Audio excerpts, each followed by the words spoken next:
मराठी चित्रपटासह हिंदी चित्रपटातही उत्तम भूमिका साकारणारा अभिनेता म्हणून चिन्मय मांडलेकरला ओळखले जाते। चिन्मयने आपल्या दमदार अभिनयाने प्रेक्षकांच्या मनावरती अधिराज्य गाजवले।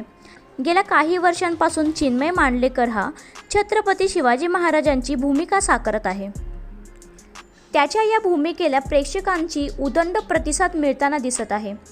चिन्मय मांडलेकर आणि त्याची पत्नी नेहा मांडलेकर यांनी त्याच्या मुलाचे नाव जहांगीर असे ठेवले आहे। यावरून त्याला सतत ट्रोलिंगचा सामना करावा लागतो। आता नेहा मांडलेकरने यावर सडेतोड उत्तर दिले आहे। चिन्मय मांडलेकरची पत्नी नेहा सोशल मीडियावरती सक्रिय असते।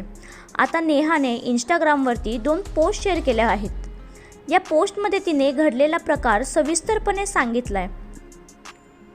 नेहाने काही दिवसांपूर्वी इंस्टाग्रामवर एक पोस्ट शेअर केली होती। त्यावर एका नेटकऱ्याने स्वतःच्याच मुलाला जहांगीर असं मुघलांचे नाव देणारा हा नाचा अशी कमेंट करण्यात आली होती।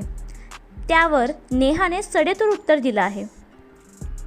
सॉरी हा दादा, तुम्हाला न विचारता आम्ही आमच्या मुलाचं नाव जहांगीर ठेवलं, पण तुम्हाला कसं विचारलं असतं? तुमचं अकाउंट तर फेक आहे ना। मला तुमचा नंबर पाठवता का? म्हणजे जहांगीरच्या मुलाचं नाव आम्ही तुम्हाला विचारूनच ठेवू। जय शिवराय असं नेहाने म्हटलं। तर एकाने जहांगीर कसा आहे अशी कमेंट करत स्माईल इमोजीस वापरला आहे। त्यावरही नेहाने संताप व्यक्त केला आहे। मस्त आहे, मस्तच राहील तुमच्या आशीर्वादाने। मी जहांगीरची आई। आमच्या लेकाचा इतक्या आपुलकीने विचारपूस केली, तुमचे खूप खूप आभार असे नेहाने कमेंटद्वारे त्यांना सांगितलंय। यासोबतच नेहाने या पोस्टला कॅप्शन देताना या ट्रोलर्सला चांगले सुनावले। तिने या दोन्ही ट्रोलर्सचे आभार मानले आहे।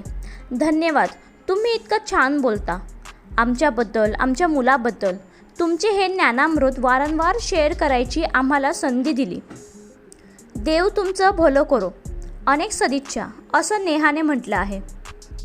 आता नेहाबरोबरच चिन्मय मांडलेकरांनी देखील आपल्या सोशल मीडियावर एक व्हिडिओ पोस्ट केली, ज्यामध्ये त्यांनी मुलावर आणि माझ्या कुटुंबावर होणाऱ्या ट्रोलिंगबद्दल मी महाराजांची क्षमा मागून यापुढे छत्रपती शिवाजी महाराजांची भूमिका कधी करणार नाही, मी रजा घेतो अशी व्हिडिओ त्यांनी शेअर केली आहे।